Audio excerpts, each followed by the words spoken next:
Assalamualaikum warahmatullahi wabarakatuh. Kenalkan, nama saya Rendra Saputra, NPM 5019215, kelas 5F. Pada kali ini saya akan mempresentasikan materi saya yang berjudul Penerapan Strategi Pembelajaran IPS di Kelas Tinggi SD semester 2. Pada mata kuliah ini diampu oleh Bapak Tio Gusti Satria, Magister Pendidikan. Baik, bisa kita mulai. Pembelajaran IPS tematik. Pembelajaran tematik adalah pembelajaran terpadu yang menggunakan tema untuk mengaitkan beberapa mata pelajaran sehingga dapat memberikan pengalaman bermakna kepada siswa.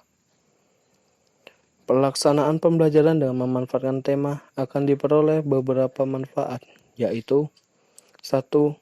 Dengan menggabungkan beberapa kompetensi dasar dan indikator serta isi mata pelajaran, akan terjadi penghematan karena tumpang tindih materi dapat dikurangi bahkan dihilangkan.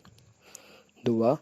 Siswa mampu melihat hubungan-hubungan yang bermakna, sebab isi atau materi pembelajaran lebih berperan sebagai sarana atau alat, bukan tujuan akhir. 3. Pembelajaran menjadi utuh, sehingga siswa akan mendapat pengertian mengenai proses dan materi yang tidak terpecah-pecah. 4. Dengan adanya pemaduan antara mata pelajaran, maka penguasaan konsep akan semakin baik dan meningkat. Model pembelajaran IPS. 1. Model integrasi. Berdasarkan topik dalam pembelajaran IPS, keterpaduan dapat dilakukan berdasarkan topik yang terkait, misalnya kegiatan ekonomi penduduk.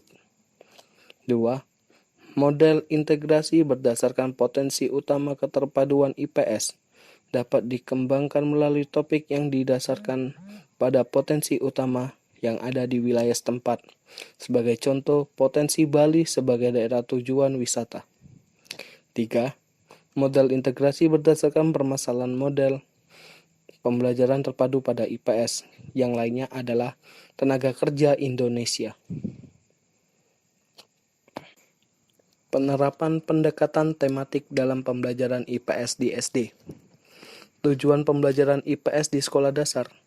Tujuan dari proses pendidikan di sekolah dasar adalah agar siswa mampu memahami potensi diri, memiliki peluang, dan memahami tuntutan lingkungan serta dapat merencanakan masa depan.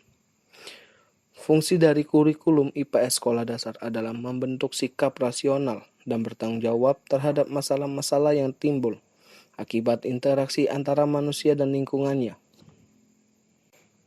Perencanaan pembelajaran tematik ada beberapa kegiatan yang perlu dilakukan.